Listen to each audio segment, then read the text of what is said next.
Okay, so it's been 9 minutes. I'm going to take the tart out, the tart crust. You got to be careful when you're handling this because the bottom of the thing like pops through.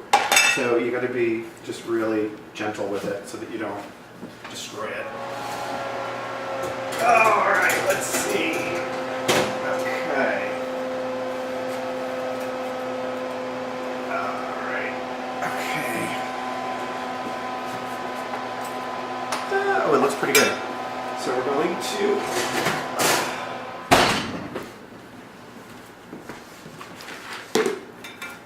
let's pop out here. It always amazes me how aluminum just cools down so quickly like that. Ooh, we've got a little stuck there. Looks good. Looks really good. Okay. So we're going to remove this and then we're going to put it back in the oven. Looks good overall. So now I'm going to throw it back in for... The corner looks really crispy.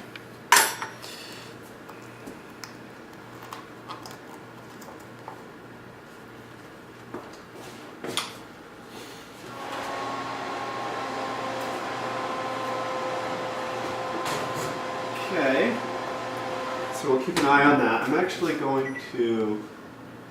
just going to do 5 minutes because it looks pretty cooked. So for the custard, there's basically 3 steps to the custard. It seems like every step in this recipe has multiple sub-steps. So we start at the stand mixer where we blend together the sugar and 5 egg yolks, and then we add in some boiling milk. I always forget to boil the milk ahead of time, so that's one of the first things you do when we start the custard phase is get the milk boiling. You add that in and you add in some flour, and then we remove it and we actually bring it to the stove and we whisk it until it becomes it becomes very viscous, and this is another workout because it's actually really hard to whisk. And then you take it off from the heat and you add in additional flavorings: butter, cognac, and vanilla. So the first thing I'm going to do, we got our milk going. I'm going to separate out some eggs so that we can have just the yolks. I'm assuming that folks know how to do this, but if you don't, basically you just you crack open the egg, and then you save one half of the pull apart one half of the shell, and you dump the yolk in, and like the hard edges of the shell will cut off the white, and you just keep going back and forth until all you have is yolk.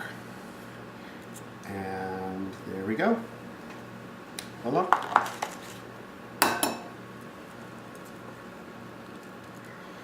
And you can save the egg whites for your dog, or you can have an egg white omelet, which is really gross. I don't eat egg whites. I think the yolk is the best part. Actually, my friend Diddy is the opposite. He only eats the egg whites and he gives the yolks to his dog. So I think that he should be here. Would be a good pair when it comes to making the tart. Actually, I have a funny story about Diddy. Diddy has tasted my tart, so that's 3, so we need 2 more. He's tasted my tart quite a few times, and he asked me if I could show him how to make it. So as I'm doing here, I spent an entire Saturday with him, showing him how to make a fruit tart, and he complained that I did everything myself and didn't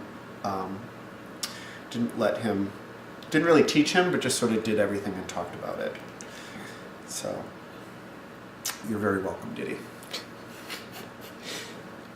Bitter, party of 1. Is that 5? Let's see, 1, 2, 3, 4. All right, so this is my last one. He also did say that it was, you know, he loves the Fruit Tart.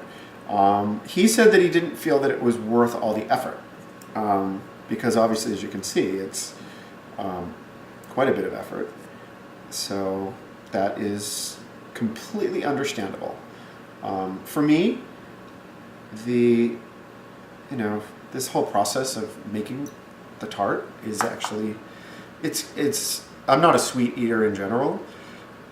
So it's the process of making it and sharing it and serving it to people and being able to say that I actually made this is the most exciting part. It's more that than eating it. Okay, so we're gonna pull this bad boy out. Ooh, yeah. So look at this. So it's just starting to brown. And remember how I told you it's gonna pull apart? Look at how amazing that is.